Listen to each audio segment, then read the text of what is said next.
হোটেলের জানালা দিয়ে উৎফুল্ল জনতাকে শুভেচ্ছা জানাচ্ছেন।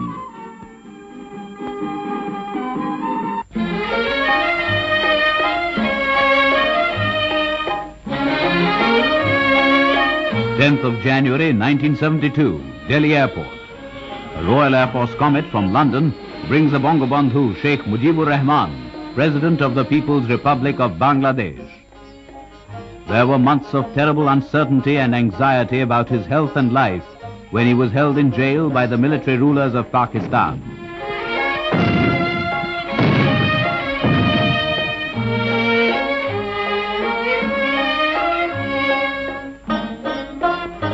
The Sheikh is received by the President, Mr. Giri, Prime Minister, Mrs. Indira Gandhi, ministers and other dignitaries.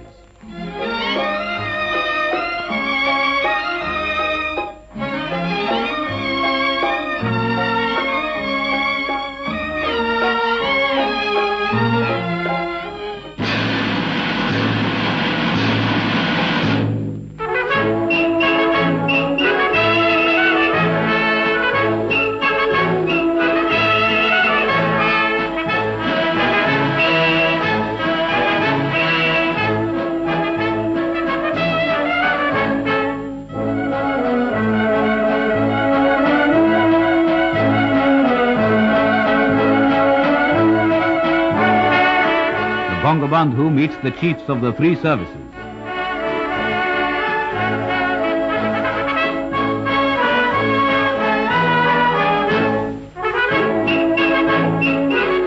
Welcoming the Bangabandhu, Mr. Giri says, "You are the embodiment of the undying spirit of suffering and sacrifice in the cause of human liberty and human freedom.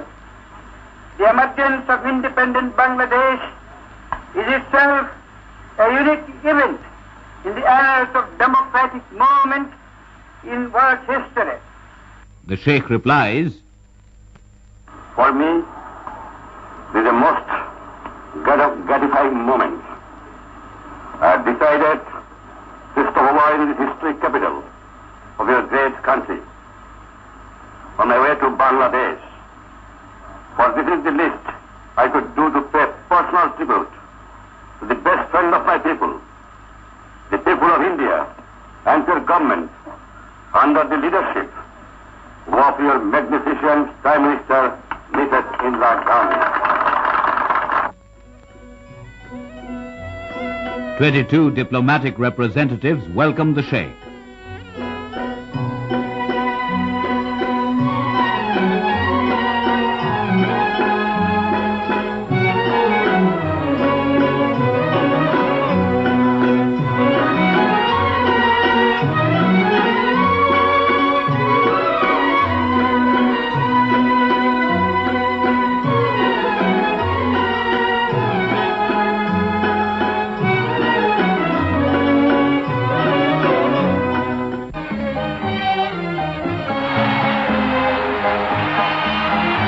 Scene shifts to the Delhi Cantonment Parade Ground.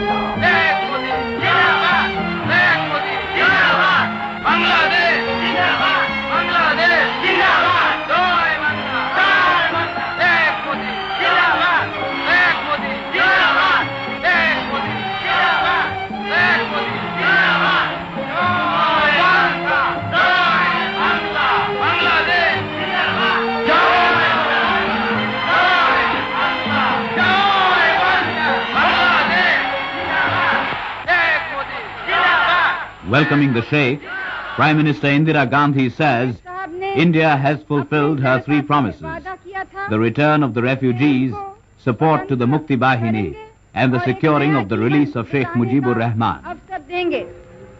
और वो वादा उन्होंने पूरा कर दिया है, चाहे वो उनका शरीर जेल में बंद था, लेकिन उनकी आत्मा को कोई बंद नहीं कर सका। और उसने प्रेरणा दी बांग्लादेश के लोगों को कि इस हिम्मत से उन्होंने लड़ा और आज वो स्वतंत्र हैं और उन्हीं आदर्शों पर लड़ा जो हमारे देश को प्रेरणा देते आए हैं। हमने यहाँ भारत में भी 3 वादे किए थे अपनी जनता से। पहले ये कि जो शरणार्थी यहाँ आए हैं वो सब वापस जाएंगे। दूसरा ये कि हम हर तरह से मुक्ति वाहिनी की सहायता करेंगे, बांग्लादेश के लोगों की मदद करेंगे। और तीसरे कि शेख साहब को हम जरूर छुड़वाएंगे जेल से। हमने भी अपने 3 वादे पूरे किए हैं। Prime minister Shrimati Gandhi, ladies and gentleman present,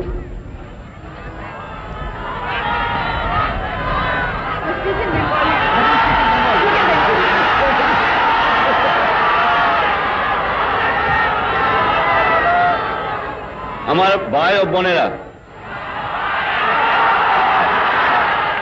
In his reply, the Sheikh says, "My people will be eternally grateful to the people and government of India for having stood by us in our darkest hour. Bangladesh stands for secularism, socialism and democracy." আপনাদের প্রধানমন্ত্রী, আপনাদের সরকার, আপনাদের সৈনিক বাহিনী, সৈন্যবাহিনী, আপনাদের জনসাধারণ যে সাহায্য এবং সহানুভূতি আমার দুঃখী মানুষকে দেখিয়েছে, চিরদিন বাংলার মানুষ তা ভুলতে পারবে না। ব্যক্তিগতভাবে আপনারা জানেন আমি পশ্চিম পাকিস্তানের অন্ধকার ছেলের মধ্যে বন্দী ছিলাম 2 দিন আগেও। শ্রীমতী গান্ধী আমার জন্য দুনিয়ার এমন জায়গা নাই যেখানে তিনি চেষ্টা করেন নাই আমাকে রক্ষা করার জন্য।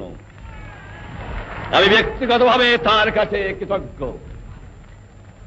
আমার 6-7 কোটি মানুষ ব্যক্তিগতভাবে তার কাছে এবং তার সরকারের কাছে কৃতজ্ঞ। আমার জনসাধারণ ভারতবর্ষের জনসাধারণের কাছে কৃতজ্ঞ। আর যেভাবে 1 কোটি লোকের খাওয়ার বন্দোবস্ত এবং ঢাকার বন্দোবস্ত আপনারা করেছেন, আমি জানি ভারতবর্ষের মানুষও দুঃখী আছে, সেখানে তারাও কষ্ট পাচ্ছে, তাদেরও অভাবিত আছে। তা থাকতেও তারা সর্বস্ব দিয়েছে আমার লোককে সাহায্য করার জন্য। চিরদিন আমরা তা ভুলতে পারবো না। আমরা আশা করি, আজ জানেন বাংলাদেশ শেষ হয়ে গেছে। আমি সমস্ত সকল প্রকার সাহায্য সহানুভূতি আশা করি এবং এও আশা করি যে দুনিয়ার শান্তিপূর্ণ গণতান্ত্রিক যে মানুষ আছে তারা এগিয়ে আসবে আমার মানুষকে সাহায্য করার জন্য। আমি বিশ্বাস করি সেকুলারিজমে, আমি বিশ্বাস করি গণতন্ত্রে, আমি বিশ্বাস করি সোশ্যালিজমে।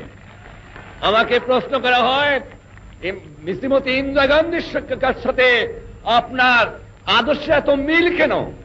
আমি বলি এটা আদর্শের মিল, এটা নীতির মিল, এটা মনুষ্যত্বের মিল, এটা বিশ্ব শান্তির মিল।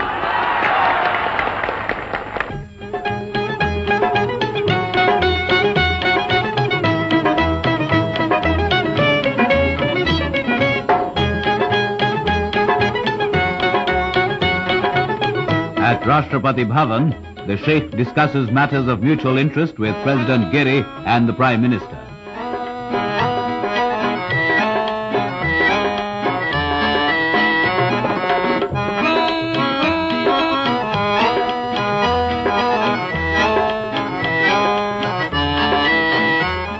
Nine months ago, Sheikh Mujibur Rahman was taken to Pakistan as a prisoner. He was nearly executed on December the 15th. A shallow grave had been dug near his cell in Mianwali jail. But the merciful jailer concealed the Sheikh in his house.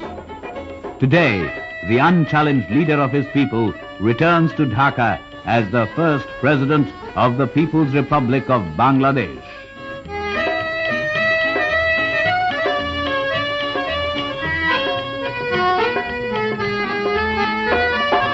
1972 10ই জানুয়ারি সারা দেশ উদ্বেগে অধীর হয়ে আছে। তাদের নেতা ফিরে আসছেন।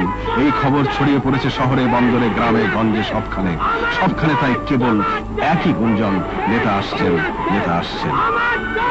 স্বাধীন বাংলার নতুন সূর্যালোকে সূর্যের মতো চিরভাস্বর উজ্জ্বল মহান নেতা ফিরে আসছেন তার প্রাণ প্রিয় স্বদেশ ভূমিতে। তাকে বহনকারী বিমান বাংলাদেশের মাটিকে স্পর্শ করে ঘোষণা করল সেই মহানায়কের আগমন বার্তা। লক্ষ কোটি জনতার কণ্ঠে ধ্বনিত জয় বাংলা আর জয় বঙ্গবন্ধু স্লোগানে মুখরিত হলো আকাশ বাতাস। সদ্য স্বাধীন স্বদেশের মাটিতে পা রেখে কিংবদন্তির এই মহানায়ক শিশুর মতো আবেগে আকুল হলেন। আনন্দ বেদনার অশ্রুধারা নামল তার দু চোখের কোল বেয়ে। প্রিয় নেতাকে ফিরে পেয়ে এদেশের মানুষও সেদিন উল্লসিত হয়েছিল আনন্দে অশ্রু সজল।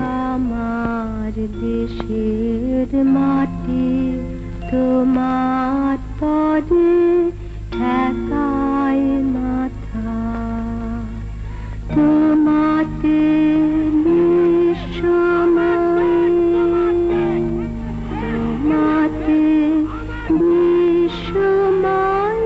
লক্ষ জনতার বিশাল সমাবেশে ভাষণ দিতে গিয়ে বঙ্গবন্ধু সেদিন বারে বারে হৃদয়ের রুদ্ধ আবেগে অধীর হয়ে পড়ছিলেন।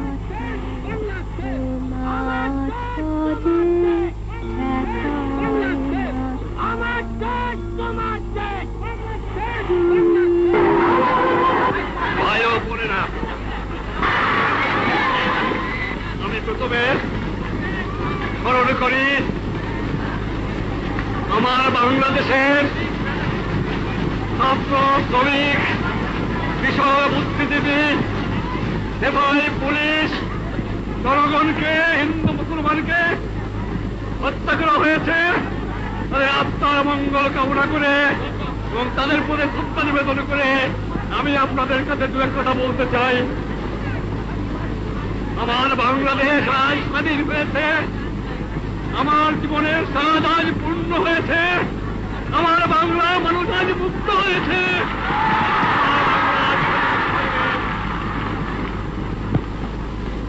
আমি আজ বক্তৃতা করতে পারবো না।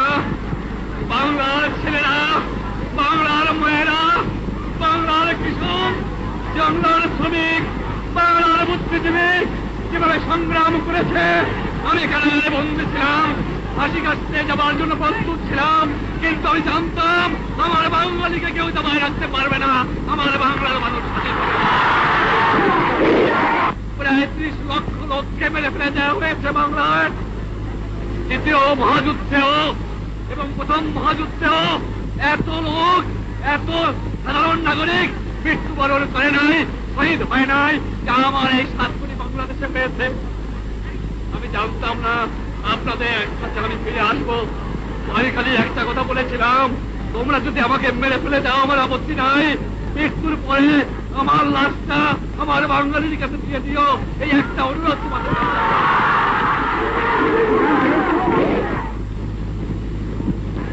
তবে মনে রাখা উচিত, বাংলাদেশ স্বাধীন সার্বভৌম রাষ্ট্র, বাংলাদেশ স্বাধীন থাকবে, বাংলাদেশকে কেউ দমাতে পারবে না। কবিগুরু রবীন্দ্রনাথ বলেছিলেন, 7 কোটি বাঙালিরে বঙ্গজননী রেখেছ বাঙালি করে মানুষ করনি। কবিগুরু মিথ্যা কথা প্রমাণ হয়ে গেছে, আমার বাঙালি আজ মানুষ। জানতাম না আমার ফাঁসির হুকুম হয়ে গেছে, আমার ছেলের পাশে আমার জন্য কবর খোঁজা হয়েছে। আমি প্রস্তুত হয়েছিলাম, বলেছিলাম আমি বাঙালি, আমি মানুষ, আমি মুসলমান, একবার মরে 2 বার মরে না। আমি বলেছিলাম আমার মৃত্যু আসে থাকে যদি আমি হাসতে হাসতে যাব, আমার বাঙালি জাতকে অপমান করে যাব না, তোমাদের কাছে ক্ষমা চাইব না। এবং যাবার সময় বলে যাব, জয় বাংলা, স্বাধীন বাংলা, বাঙালি আমার জাতি, বাংলা আমার ভাষা, বাংলার মাটি আমার স্থান।